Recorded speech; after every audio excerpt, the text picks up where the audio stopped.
Ini kelebihan orang yang baca doa. Tuan-tuan mungkin baca doa lebih pada ni. Ada di kalangan kita baca doa, asyhadu an la ilaha illallah wahdahu la syarikalah wa anna muhammadan abdullahi wa rasuluh. Allahumma ij'alni minat tawwabin waj'alni minal mutatahhirin waj'alni min ibadi.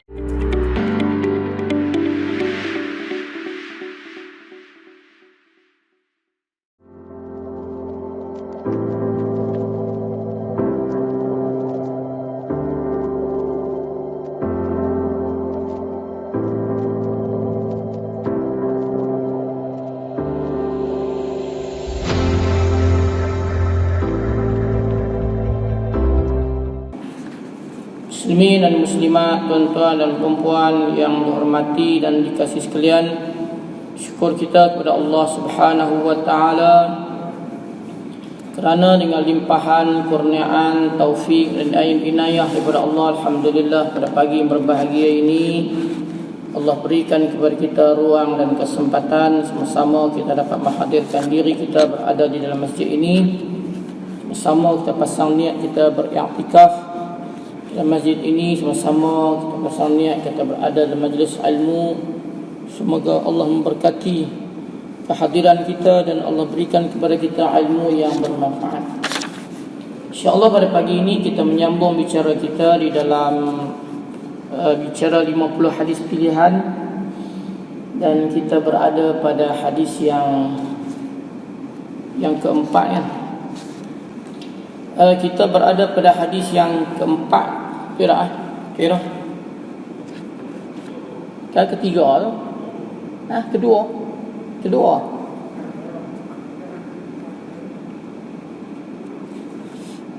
Saya tak tulis tarikh. Hadis yang kedua kita baca lah kan.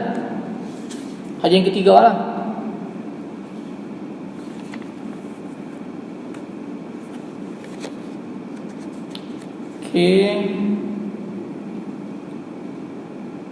Hadis yang kedua itu kita bicara kenaan dengan anggota wuduk kita yang bercahaya. Dan anggota wuduk kita yang bercahaya, apabila kita berwuduk, maka setiap anggota wuduk kita ni akan bercahaya. Cahaya tu Nabi sebut dengan nama Qurran Muhajjalin. Qurran ni cahaya di muka, Muhajjalin ni cahaya di tempat wuduk yang lain. Ada dua pandangan ulama. Pandangan pertama kata cahaya di tangan dan di kaki. Ada pandangan yang kedua kata cahaya di lain daripada muka. Muka khususnya namanya ghurran. Ghurrah itu diambil daripada tumpuk putih yang ada pada kuda. Dan muhajjali ini adalah putih yang ada pada kaki dan tangan kuda. Jadi di mana bercahaya? Pada hari kiamat. Maka Nabi sebutlah hadisku, barang siapa yang mampu untuk memanjangkan basuhannya, maka hendaklah dia memanjangkan. Panjang di sini ulama bicara bukan membasuh dengan melebihi had wajib yang terlalu tinggi, tetapi melebihi sedikit daripada had wajib.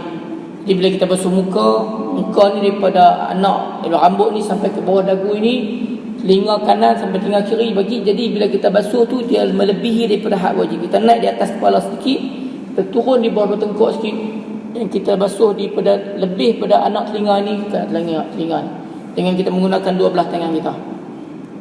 Begitu juga kita basuh tangan sampai siku.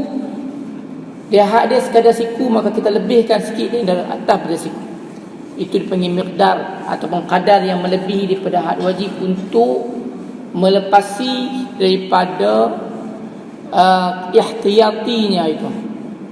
Jadi itu yang dikatakan. Walaupun ada riwayat menyebut Abu Hurairah selalu berwuduk dan melebihi basuhannya kerana dia ingin bercahaya, tapi mengikut pandangan ulama, dia bukanlah melebihi keterlaluan. Macam kita basuh kaki, dia sampai buku lali, kita hadkan. Cuma saya beritahu hari itu, apabila kita sebut perkataan basuh, maka kita perlu menggunakan tangan kita dengan menggosok. Sebab Al-Quran sebut perkataan basuh. Adapun sapu dia hanya meletakkan saja. Sapu dia hanya perlu meletakkan macam di kepala, sapu. Allah sebut dalam Quran, ya ayyuhallazina amanu idza qumtum ila shalah faghsilu wujuhakum wa aydiyakum ila al-marafiq wamsahu bi ru'usikum wa arjulakum ila al-ka'bayn. Wahai orang beriman, idza qumtum ila shalah, idza qumtum tu bermakna idza aradtum. Kalau ikut terjemah, idza qumtum tu kamu telah selesai sembahyang. Kalau kita ambil hanya terjemah, makna dia ambil sembahyang lepas sembahyang. Tapi qumtum tu ijma' ulama kata makna dia idza aradtum, apabila kamu nak sembahyang, maka faghsilu wujuhakum, basuhlah muka kamu, dan wa aydiyakum ilal marafiq, tangan kamu sampai siku, wamsahu bi ru'usikum, dan sapu kepala kamu. Kepala Allah sebut sapu. Wa arjulakum ilal ka'bayn, dan basuh kaki kamu sampai buku lali. Jadi bila basuh tu dia kena menggunakan tangan, dia tak boleh menjurui lagu tu saja.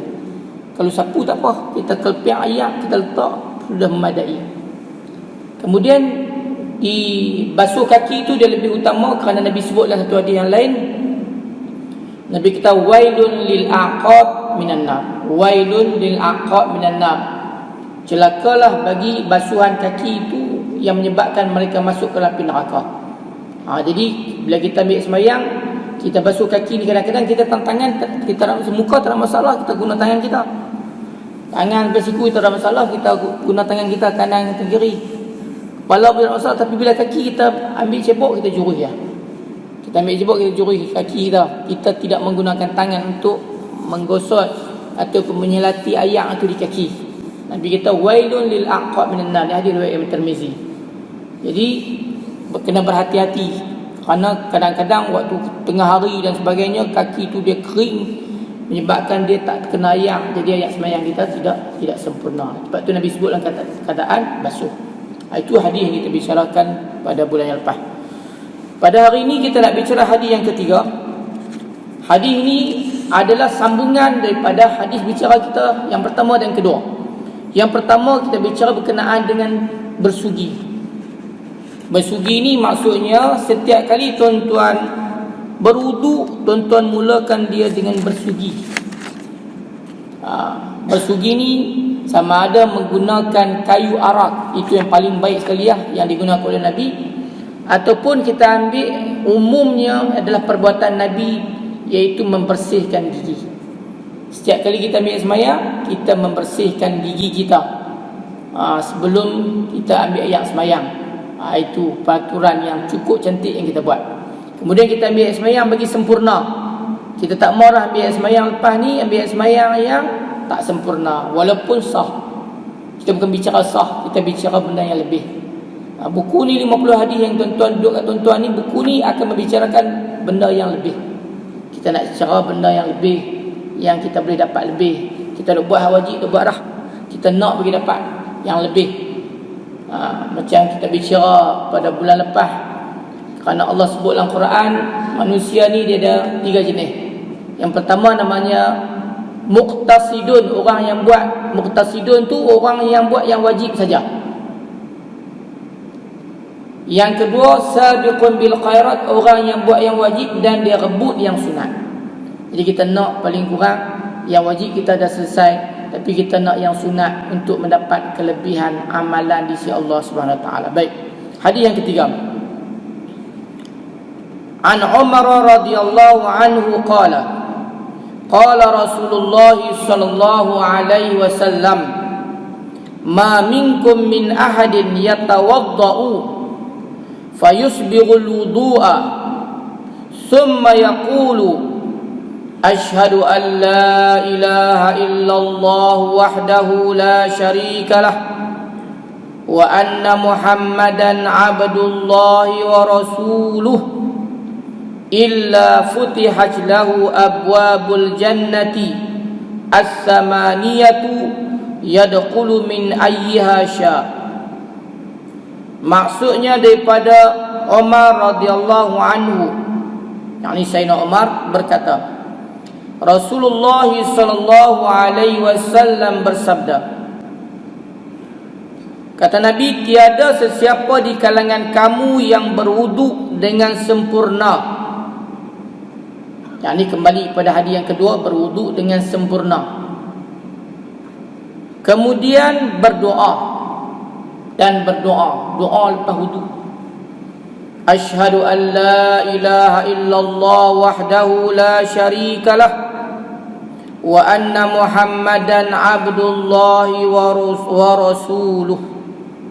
Dia berdoa, kata Nabi, kecuali dibukakan kepadanya pintu-pintu syurga yang 8, dia boleh pilih pintu mana hendak dimasukinya.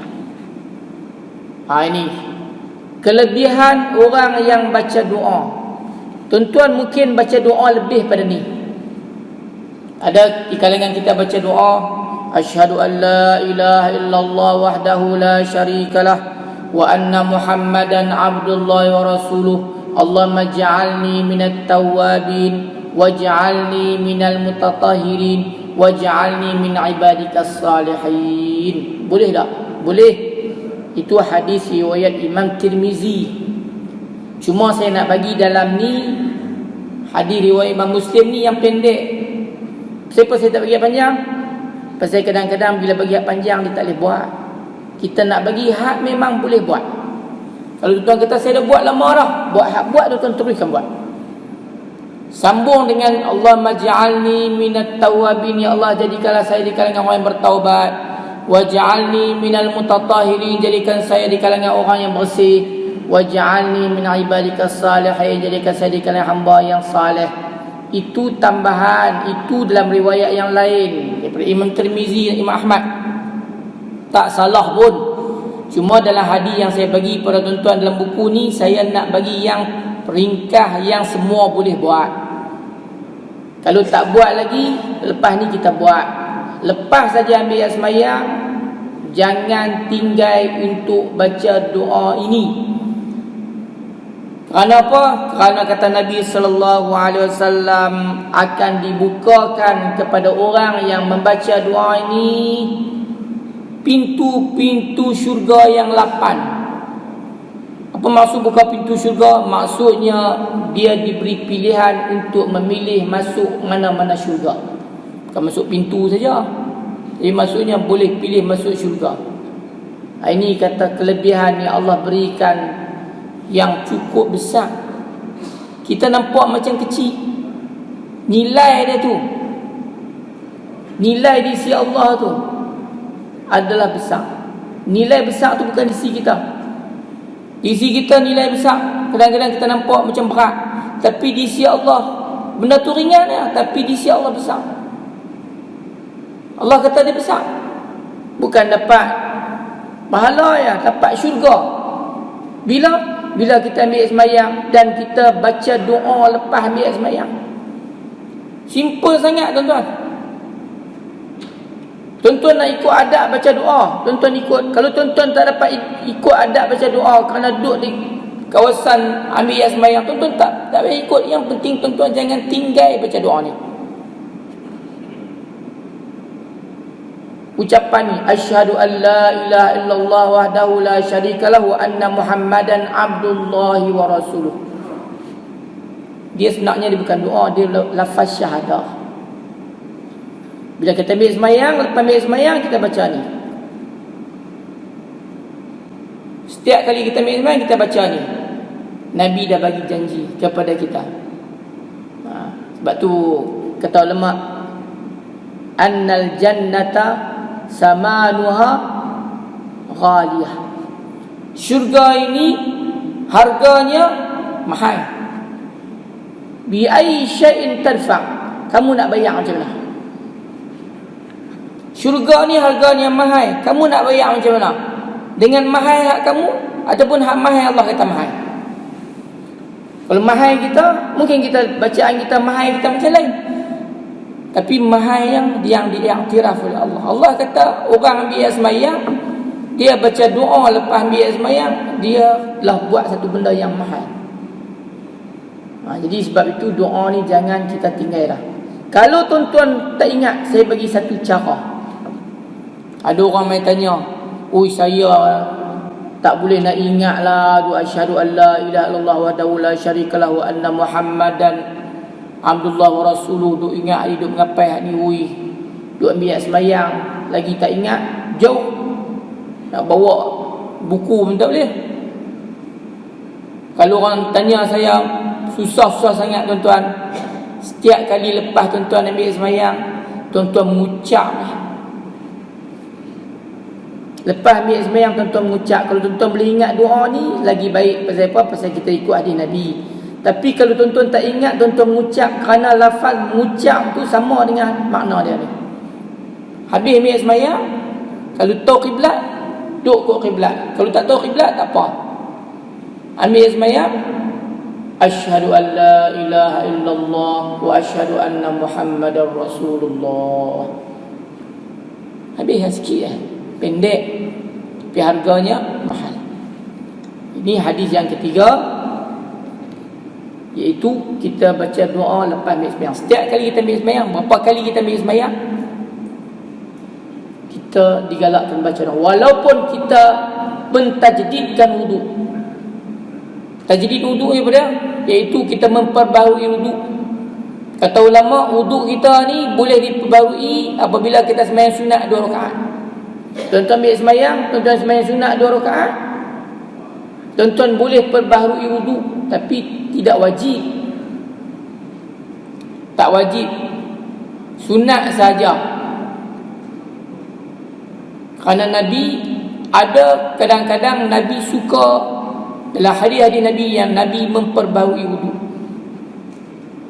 Dan kadang-kadang Nabi bertahan dengan wuduknya dengan 2-3 waktu semayang. Jadi selagi mana kita tak batal semayang, patutnya kita tak payah ambil semayang, tapi kita boleh mentajdidkan wuduk. Bila kita mentajdidkan wuduk, basuhan kita tidak jadi wajib, bukan basuhan wajib. Bila bukan basuhan wajib, dalam fiqah kata ayak dia tu bukan jadi musta'mal. Itu bicara dalam fiqah lah.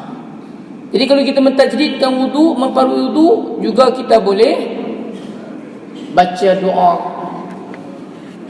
seperti mana yang diajar oleh Nabi sallallahu alaihi wasallam. Kemudian kita masuk hadis yang keempat. Simple lah tuan-tuan, boleh faham lah insya-Allah dan boleh buat insya-Allah. Anil Barra bin Azib anna Rasulullah sallallahu alaihi wasallam qala idza aqadta madja'aka fatawadda wudu'aka lis-salah thumma ittaji' ala shaqqika al-ayman thumma qul Allahumma inni aslamtu wajhiya ilaika wa fawwadtu amri ilaika wa alja'tu zahri ilaika raghbatan wa rahbatan ilaika la malja'a wa la manja minka illa ilaika amantu bi kitabika alladhi anzalta wa bi nabiyyika alladhi arsalta fa in mutta min lailatika mutta wa anta 'alal fitrah waj'alhunna min akhir kalamika. Daripada Al-Barra bin Azib bahawa Rasulullah sallallahu alaihi wasallam bersabda, apabila kamu mengambil tempat tidurmu, maka berwuduklah seperti wudukmu untuk solat. Hak ni Nabi nak ajak kita suruh ambil semayang waktu nak tidur. Yang kita dah tahu, waktu kita nak semayang, kita ambil semayang. Waktu kita nak tidur, kadang-kadang kita ambil semayang lah, kadang-kadang kita tak ambil semayang pun. Hak ni Nabi nak ajak kepada kita, apabila kita nak tidur, yang pertama sekali kata Nabi, idza aqalta madja'aka, apabila kamu nak tidur, kamu ambil tempat tidur. Ambil tempat tidur tu maksudnya kamu bersedia untuk tidur. Imam Ghazali kata, orang Islam ni dia nak tidur, dia ada persiapan tidur. Persiapan tidur tu dia bersedia. Bersedia tidur tu dengan berwudu dan berdoa. Pasal apa? Pasal tidur ni tawakal yang paling tinggi. Apabila kita tidur ni, tawakal kita kepada Allah paling tinggi, tuan-tuan. Pasal bila kita tidur, kita tak sedar lah. Bermakna serahan kita ni bulat-bulat ke Allah. Bila kita nak serah bulat-bulat kepada Allah, kita serah dengan penuh keyakinan kepada Allah. Tidur. Jadi orang Islam dia kena ada persediaan nak tidur. Bukan bermakna persediaan nak tidur nak kena cari kilam yang empuk, nak kena cari bantai yang hebat. Bukan masalah macam tu. Tapi persediaan tidur ni kita tak mau, kerana kadang-kadang kita ni tradisi kita ni, anak-anak kita ni, cucu-cucu kita ni kadang-kadang ni bergelempang lena kat depan TV. Tengok TV tu bergelempang lena, kita fikir-fikir bergelempang lena. Tak ada persediaan tidur. Islam tak mau macam tu. Tidur walaupun dia tak ada bilik, walaupun dia tidur di ruang tamu, walaupun taman apa dia tidur, tempat dia tidur, tapi dia mesti paling kurang persediaan tidur tu dia ada, kerana dia nak menghadapi konsep tawakal yang tinggi. Kalau kita tidur di dapur, kita tidur di ruang tamu, kita jaga-jaga duduk bilik, tu kita tak sedar. Bukan kerja kita dah, di luar adalah kerja kita. Tawakal.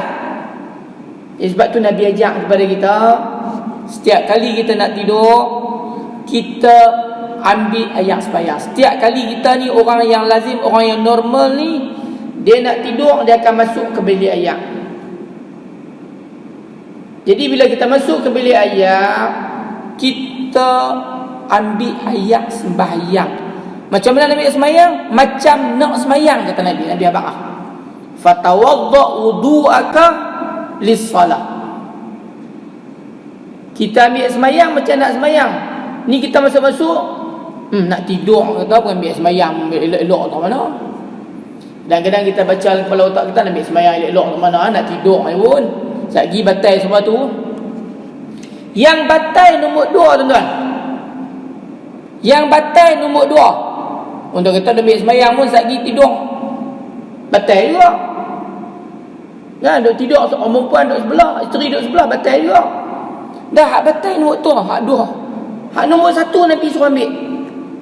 Ambil dulu. Jadi kita lazimkan pada diri kita, setiap kali kita nak tidur, kita masuk bilik ayam, kita buang ayam kecil dan sebagainya, kemudian kita berwudu. Dan Nabi ajak berwudu itu, kita kembali kepada hari pertama dengan bersugi. Ada tradisi kita nak tidur, kita gosok gigi, tapi kita tak ambil ayam sembahyang. Ada tradisi kita kadang-kadang kita ambil sembahyang, tapi kita tak gosok gigi. Kali ni kita gosok gigi. Kita gosok gigi dan kita ambil ayat sembahyang. Habis ambil sembahyang, kita baca doa lepas ayat sembahyang. 3 benda adalah hadis 3 kita sebut. Kita bersugi, kita ambil wuduk dengan sempurna, kita baca doa lepas wuduk. Kemudian kata Nabi, summa qadi' ala syaqqikal aiman, kemudian baring di rusuk kanan. Syaqqikal aiman, baring di rusuk kanan. Nabi suruh, dan waqul, dan baca doa ni. Doa ni panjang, sekali saya nak biar pendek. Saya nak baca panjang ni dulu. Kalau tuan-tuan boleh ambil beramai, tuan-tuan beramai. Doa dia berbunyi, Allahumma inni aslamtu wajhiya ilaika. Ya Allah, sesungguhnya aku menyerah wajahku kepada Engkau. Wa fawwadtu amri ilaika. Ya Allah, aku serahkan urusanku kepada Engkau. Wa alja'tu zahri ilaika. Ya Allah, aku serahkan belakangku, diriku untuk kesejahteraan daripada Engkau. Raghbatan wa rahbatan ilaika. Semuanya keinginan dan ketakutan aku hanyalah kepada Engkau. La malja'a wa la manja minka illa ilaik. Tidak ada tempat selamat, tidak ada tempat terbaik melainkan daripada Engkau. Amantu bi kitabika alladhi anzalta. Aku beriman dengan Al-Quran yang Engkau turunkan. Wa bi nabiyyika alladhi arsalta, dan aku beriman dengan nabi yang Engkau utuskan. Kata Nabi, fa in mutta min lailatika, kalau kamu mati pada malam itu, mutta wa anta 'alal fitrah, kamu mati dalam keadaan kamu di atas fitrah, yakni kamu bersih suci sebagai seorang Islam, bersih daripada dosa. Kan kata Nabi, Dalam riwayat disebut, kalau kamu hidup dengan bahagia. Kalau kamu mati, baca doa ni tidur, cukup mati.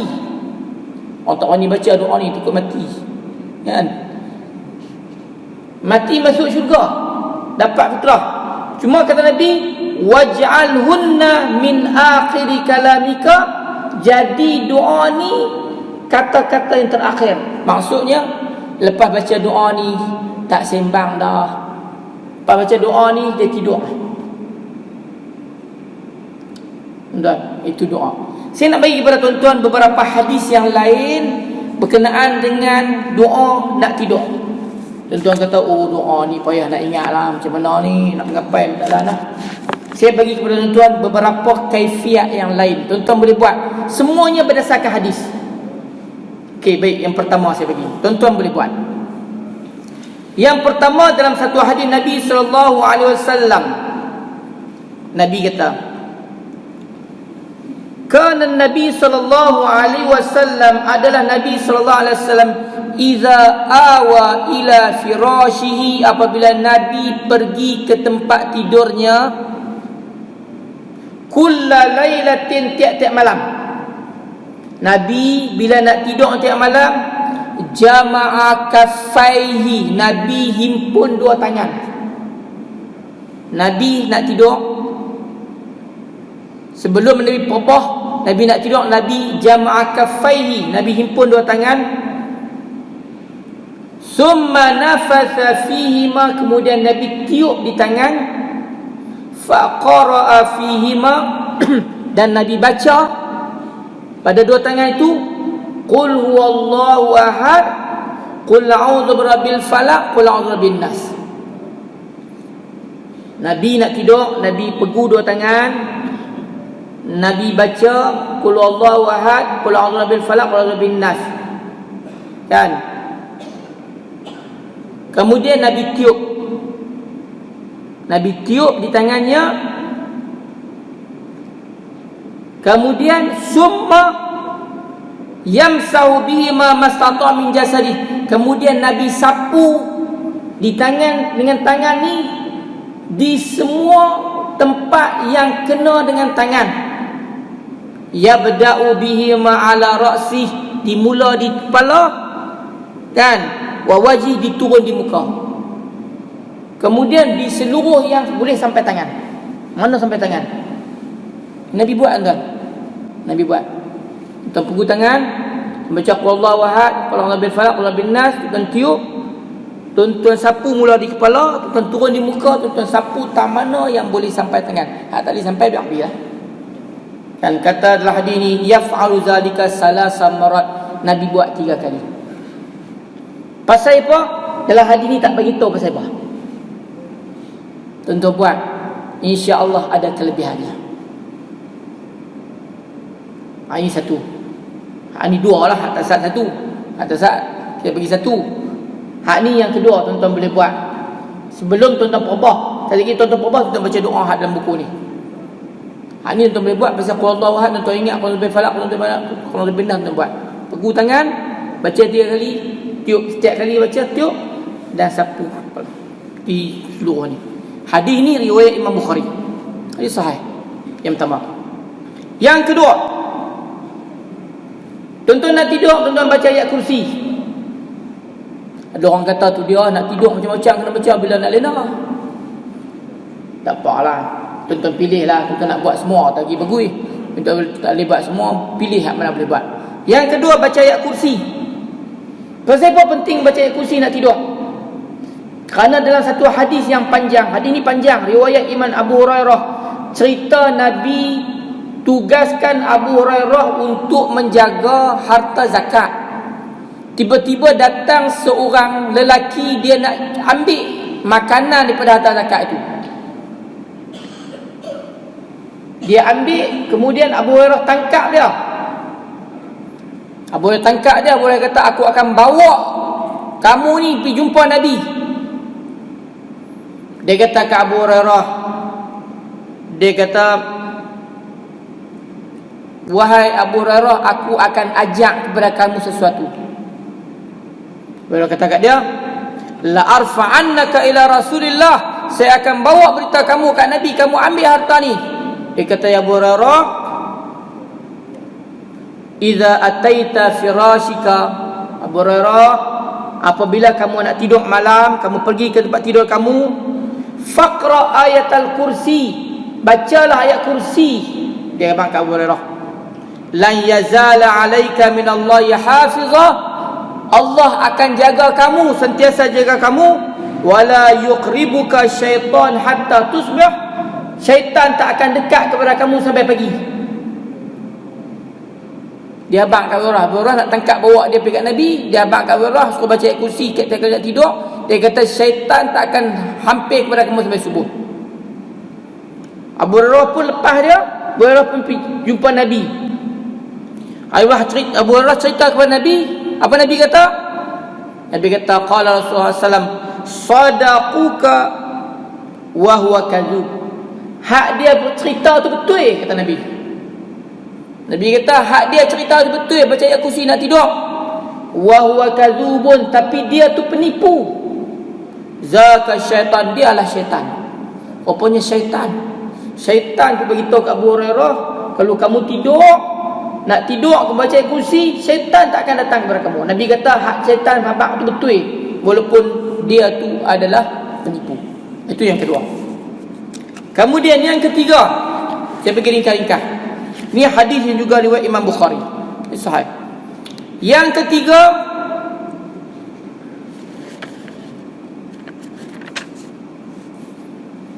tuan-tuan baca surah Al-Kafirun. Yang ketiga, tuan-tuan baca surah Al-Kafirun. Nak tidur baca Al-Kafirun. Tuan ingatlah. Yang ketiga, tuan-tuan baca surah Al-Kafirun. Kerana dalam satu hadis Nabi SAW, hadis riwayat Imam Abu Daud, Nabi kata, Iqra' qul ya ayyuhal kafirun summa nim, kata Nabi. Iqra', bacalah kamu, qul ya ayyuhal kafirun summa nim, kemudian tidur. Ala qatimiha, selepas habis baca surah Al-Kafirun. Qul ya ayyuhal kafirun la a'budu ma ta'budun wa la antum 'abiduna ma a'budu wala ana 'abidun ma 'abadtum wala antum 'abiduna ma a'budu lakum dinukum waliyadin. Untuk semua ingat, baca surah tu habis baca tidur, kata Nabi, fa innaha bara'atun minasyirki, kerana dengan kamu menjadi orang yang melazimi baca surah Al-Kafirun, Allah akan bebaskan kamu daripada syirik. Hebat tuan-tuan. Pasal apa kita takut syirik? Tang mana kita takut syirik? Syirik ni kita takut waktu nak mati. Pasal Allah sebut dalam Quran, innallaha la yaghfiru an yushraka bihi wa yaghfiru ma duna zalika liman yasha. Allah sebut dalam Quran, Allah tak ampun dosa syirik, Allah boleh ampun semua dosa lain. Kalau tuan-tuan baca kitab Imam Qurtubi tulis buku satu, At-Tazkiratu bi ahwalil mauta wa umul akhirah, peringatan mati dan hal akhirat. Kitab Imam Qurtubi 2 jilid. Imam Qurtubi kata, waktu seorang tu nak mati, berdasarkan dalam riwayat hadis, syaitan akan mai kacau. Syaitan akan mai menyerupai orang yang paling seseorang tu sayang. Kalau dia sayang ke mak dia, syaitan akan rupa mak dia, ajak dia untuk jadi syirik. Kalau dia sayang ke bapak dia, syaitan akan main dalam wajah bapak dia. Kalau sayang kepada isteri dia, syaitan akan datang dalam wajah isteri dia, mak bawa dia syirik. Kerana yang penting bagi syaitan pada masa tu untuk syiriknya. Kan sebab tu tuan-tuan, Nabi sebut apa? Kan? Nabi sebut, man kana akhiru kalami la ilallah dakhala jannah. Man kana akhiru kalam, barang siapa yang akhir kalamnya la ilaha illallah, dia masuk syurga. Apa maksud dia? Maksudnya dia terlindung daripada syirik. Kita pergi tengok orang nazak nak mati, kita kena ajak dia untuk menyebut la ilaha illallah. Kalau dia ada kekuatan, kita ajak dia mengucap. Kita ajak dia mengucap. Tapi kalau dia tak ada kekuatan, Dia sudah nazar, kita ajak dia sebut la ilaha illallah. Kerana la ilaha illallah yang tuan-tuan, kalau tuan-tuan sebut, mulut tak kumit tapi lidah boleh bergerak. Ringan di lidah. Perkataan yang ringan di lidah tapi berat pada timbangan Allah. Kita berbisik dia la ilaha illallah. La. Tuan-tuan bisik kepada orang nak mati la ilaha illallah, tuan-tuan tak perlu duk tengok dia kumit mulut. Oi, dia ni tak kumit ni tak boleh jadilah. Tak. Paling kurang lidah dia hanya bergerak. Walaupun kita tak nampak kumit mulut dia, dia sudah menyebut la ilaha illallah. Perkataan la ilaha illallah itu sangat penting. Sebab apa? Pasal nak elak daripada syirik. Jadi Nabi ajak kita la ni. La ni Nabi ajak kita bila kita nak tidur malam-malam, kita baca surah Al-Kafirun. Jadi tuan-tuan gabunglah. Tadi tuan-tuan baca 3 qul dah. Tuan-tuan masuk lagi satu qul, namanya qul ya ayyuhal kafirun. Pasal apa? Pasal Nabi kata bila kita baca, dia akan membebaskan kita daripada syirik. Tuan-tuan masuk dalam kepala otak ya. Tuan-tuan nak buat dah. Mungkin tuan-tuan nak buat dah. Tuan-tuan masuk dah. Ini adalah hadis Nabi SAW. Kemudian yang ketiga, tuan-tuan baca surah Isra. Ini saya tak, kalau tuan-tuan rajin, tuan-tuan boleh buat. Ini panjang lah tuan-tuan. Ini Nabi buat surah Isra dan surah Zumar. Ini kalau tuan-tuan tak boleh buat, tuan-tuan tak boleh buat lah. Kalau tuan-tuan nak buat, tuan-tuan buat. Kalau tuan-tuan tidur tak kepala tidur tak lena, tak tidur tak lena, tuan-tuan bangkit, tuan-tuan baca surah Isra, tuan-tuan baca surah Zumar. Kenapa? Dalam hadis Nabi daripada Sayyidina Aisyah, kana Nabi SAW la yanamu hatta yaqra Bani Israil wa Zumar. Nabi tak akan tidur malam melainkan Nabi akan baca surah Isra dan surah Zumar. Hadis riwayat Imam Tirmizi. Bani Israil itu, surah Bani Israil itu surah Isra. Kerana surah Isra menceritakan berkenaan dengan cerita Bani Israel. Subhanallazi asra bi 'abdihi lailan minal masjidil haram ila masjidil aqsa. Itu juga boleh tuan-tuan buat. Kalau tuan-tuan kamu tak mau buat, tuan-tuan nak pasang apa? Bacaan dalam handphone kita pun boleh, tak ada masalah. Kalau tuan-tuan nak buat, saya beritahu kerana ia adalah hadis Nabi SAW.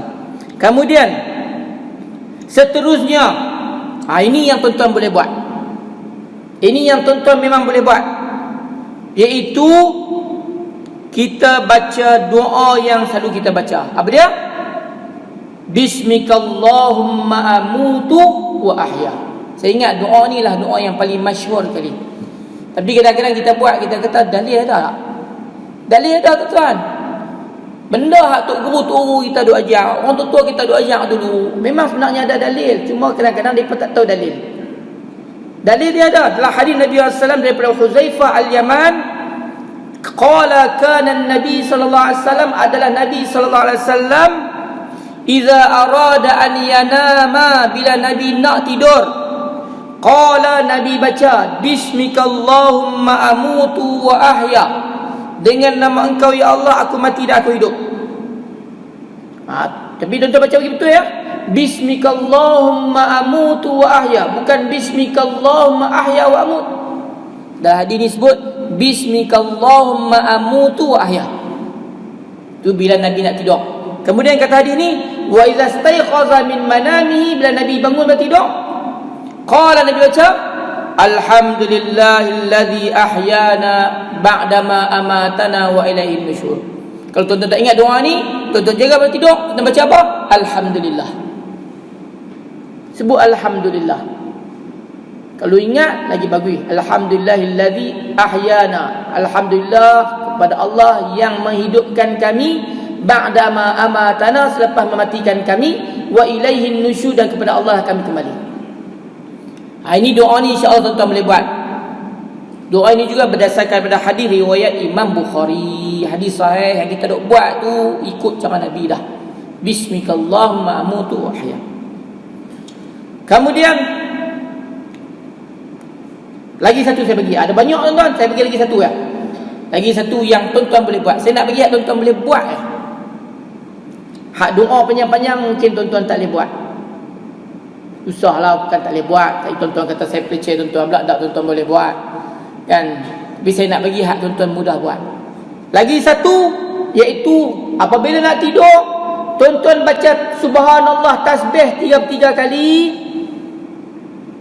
Tak tahmid dia alhamdulillah 33 kali, takbir Allahu Akbar 34 kali. Tuan-tuan lepas mayang tuan-tuan baca tasbih 33 kali, tahmid 33 kali, takbir 33 kali. Kemudian tuan-tuan tutup dengan la ilaha illallah wa la syarikalah lahul mulku wa lahul hamdu wa huwa ala kulli syai'in qadir. Pasal ini hadis lain.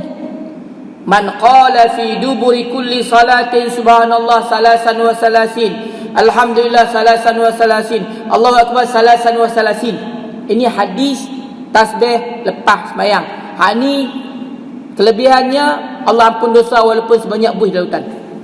Adapun hadis berkenaan dengan tasbih nak tidur, hadis lain. Hadisnya riwayat daripada Sayyidina Ali. Ceritanya isteri Sayyidina Ali namanya Sayyidatina Fatimah. Sayyidatina Fatimah ni anak Nabi. Sahabat ni ada yang kaya, ada yang miskin. Sayyidina Abu Bakar terkenal sahabat yang kaya. Sayyidina Umar, Sayyidina Osman terkenal dengan sahabat kaya. Sayyidina Ali terkenal dengan sahabat yang miskin. Satu hari Sayyidatina Fatimah dia pergi jumpa Nabi. Dia minta kat Nabi seorang khadam. Nabi tu ayah dia. Minta kepada Nabi, boleh tak dapat seorang khadam?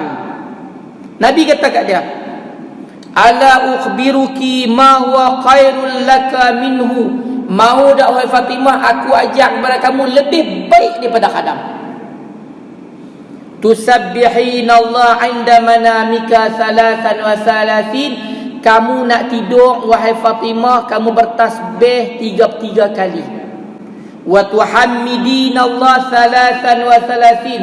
Kamu bertahmid, tadi subhanallah, tahmid alhamdulillah salasan wa salasin. Wa tukabbirina Allah, dan kamu bertakbir arba'an wa salasin 34 kali. 33, 34. Dia ajak, Nabi ajak Sayyidatina Fatimah. Maka dia pun balik, dia pun buat. Kemudian dia pergi jumpa Nabi. Esok tu dia habaqkan Nabi, dia tak mau dah khadam. Dia tak mau khadam ni pasal apa? Pasal Allah bagi kekuatan. Bukan tak mau khadam ni, ada khadam lain. Tuan kata semalam lega, baju tak basuh, pinggan tak basuh, baca-baca tasbih ni bagi esok terak semua elok. Ada jin mana main basuh tau. Tak, bukan tak tu, bukan cerita bab jin. Ini cerita Nabi ajak, Allah bagi kekuatan. Kata Dr. Abdullah Ain Qarni, ni ulama Saudi. Dia kata kalau kita melazimi baca tasbih 33 kali, tahmid 33 kali, takbir 33 kali, tiap kali kita nak tidur, Allah akan jagakan kita untuk sembahyang tahajud. Allah akan jagakan kita untuk beri kekuatan untuk sembahyang tahajud. Memang tuan-tuan dah buat dah, tapi ini kekuatan yang Allah berikan kepada kita apabila kita melazimi boleh buat. Jadi tuan-tuan, saya rasa tuan-tuan boleh buat, kan? Tuan-tuan boleh buat semua ni. Ini benda yang kita boleh buat dekat dengan ada apabila kita nak tidur. Banyak lagi hadis-hadis lain, tapi saya ingat hadis lain semua berkenaan dengan doa nak tidur. Jadi doa-doa ni mungkin bila saya sebut secara macam ni, tuan-tuan payah nak ingat.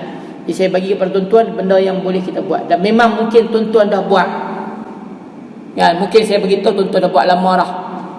Kita buat, kita teruskan buat. Cuma kita masuk dalam fikrah kita bahawa benda ni adalah yang Nabi buat. Jadi pada pagi ini kita sampai kepada hadis yang keempat. Kita bicara berkenaan dengan nak tidur, dan Nabi saran juga kepada kita apabila kita nak tidur, kita perlu berwudu dengan wudu seperti nak sembahyang. Bagi elok wudu, insya-Allah, dengan basuh telinga, dengan basuh semua, bagi elok. Kemudian kita baca doa wudu dan kita baca doa nak tidur. Kerana konsep tawakal tidur tu ada konsep tawakal yang paling tinggi kita kepada Allah SWT, pengharapan. Kita ni tang tidur ni tawakal tinggi, tang lain kadang-kadang kita tak tawakal tinggi. Sedangkan orang Islam ni dia kena tawakalnya tinggi. Dia kena ada pengharapan tinggi.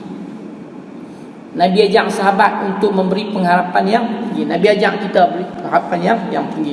Saya dekat tu dulu kot, insya-Allah kita akan bicara lagi satu hadis berkenaan dengan kelebihan bersuci ni. Ada satu hadis, iaitu hadis